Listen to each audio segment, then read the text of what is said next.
Harry was told to leave the set. The studio buzzed with its usual morning energy. Lights glowed across the iconic set. Crew members hustled in headsets, mugs of coffee steamed on the table. At the center sat Al Roker, veteran anchor, warm smile, steady charm, flanked by his co-hosts.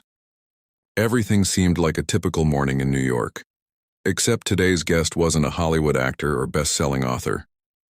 It was Prince Harry. Harry entered in a tailored navy suit, tieless, his confidence worn like armor. The audience applauded politely as he shook Al's hand and settled into the guest chair. For a moment it felt ordinary, a royal on American morning television ready to chat about new projects, family life, maybe a light anecdote or two. "Good morning, Prince Harry," Al said brightly. "Great to have you with us. How are you feeling today?" Harry smiled briefly, though it never reached his eyes. "I feel fine. It's not every day I do one of these shows, though I imagine you'll try to make it into a circus." The audience chuckled uneasily. Al brushed it off with his trademark warmth. "Well, we'll try to keep the circus animals outside," he quipped. "Let's start simple. You've been busy with new ventures and charitable work. What's driving you right now?" Harry leaned back, voice edged with defiance. "What drives me is doing things on my terms. Not the monarchies, not the tabloids, and certainly not the media's." The room stiffened.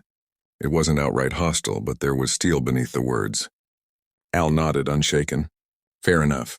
Speaking of doing things your way, you and Meghan have taken bold steps in redefining royal life." "How has that transition been?" "I wouldn't call it redefining," Harry replied coolly. "I'd call it surviving. People who talk about transition don't understand what it means to escape a gilded cage." The audience shifted uncomfortably. Al pressed on. "Escaping a gilded cage, that's a powerful image. But what does day-to-day life look like now for you and Meghan? Parenting, work, family time?" Harry's reply was sharp. "Parenting is private. Unlike some, I don't parade my kids for the cameras. So forgive me if I don't give you the sound bite you're fishing for." Gasps rippled through the audience. Al's co-host shifted in his seat. Still, Al smiled, calm as ever. "Of course. No one's asking for a soundbite. Just giving you space to share what you'd like. Family life is family life." "End of story," Harry shot back. "If people can't grasp that, maybe they should look at their own families instead of obsessing over mine." The tension tightened. Al tried to pivot. "Your foundation's work in mental health awareness has drawn a lot of praise. You've been a real voice for change there." "Yes." Harry leaned forward, voice firm but tinged with arrogance. "Because unlike most, I've lived it. And frankly, I'm tired of people questioning my sincerity, like I'd make it up for attention." No one had accused him of that, but the defensiveness hung heavy in the air. Al kept steady. "No one's questioning sincerity here, but it does raise a question.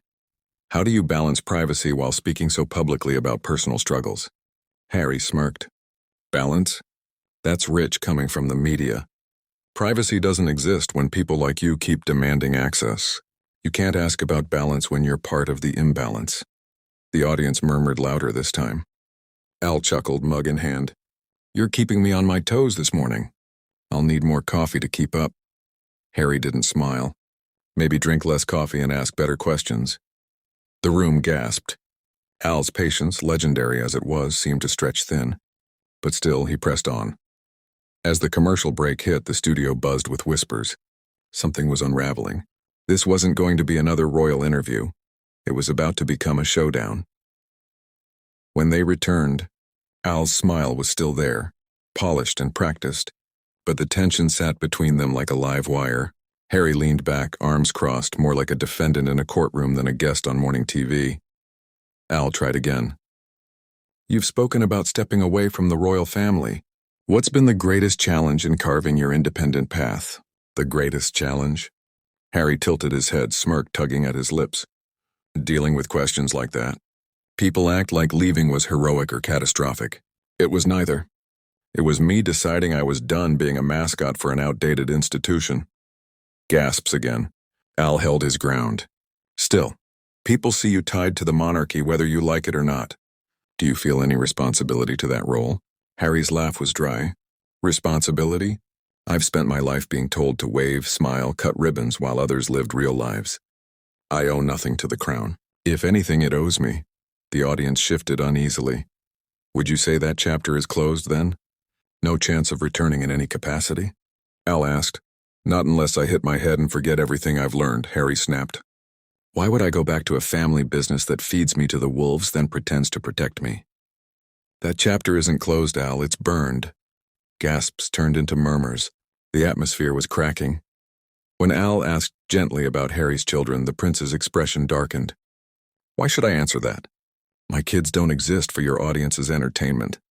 Al raised his hands in peace. No details, of course.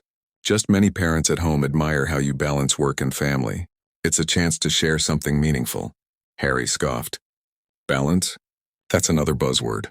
My family isn't your morning show filler. Al's patience frayed. But you've shared parts of family life before in documentaries, so naturally. Harry cut him off, voice sharp. Some might say, critics argue, sources claim, that's lazy journalism wrapped in gossip. The air grew electric. Even Al's face flickered with irritation. He drew a breath, let out a small laugh, and carried on.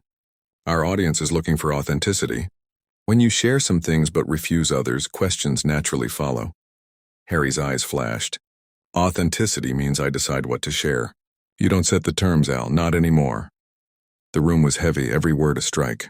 Cameras zoomed closer, catching the frost in Harry's gaze and the steel in Al's. It was clear to everyone. This was no interview. This was a battle, one that was only building toward an inevitable explosion.